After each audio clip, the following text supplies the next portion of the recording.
समस्त को नमस्कार।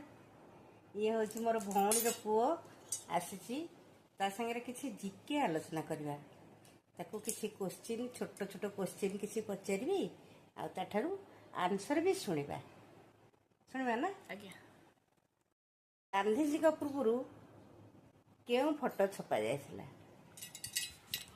अशोक स्तंभ। यार उत्तर होची अशोक स्तंभ। Right right answer.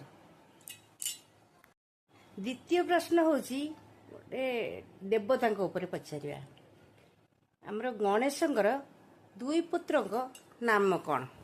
पुओ कहबू ना। यह उत्तर होची शुभ एवं लाभ। Very good right answer. Question पचारिया ये नदी उपरे ओडिशा गंगा क्या कह जाए? यार उत्तर होची Mahanadi.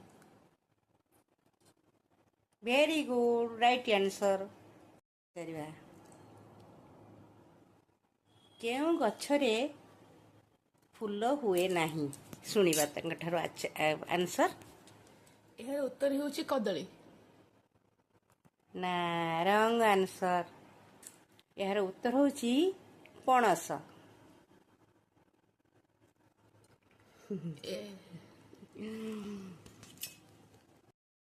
Next question 5 number question की ओडिशार भात हांडी क्या कह जाए? शुणा। यार उत्तर हेबो बरगड़। आ थे बड़ पाटे कह दियो। बरगड़। यार उत्तर हेबो Bargarh. Thank you right answer. गोटे खाली भूल छोट पिलाटा तो गोटे भूल कर देछि आ माने सब ठीक तरह। Thank you very good God bless you. धन्यवाद आपण समस्त को। थैंक यू नमस्कार।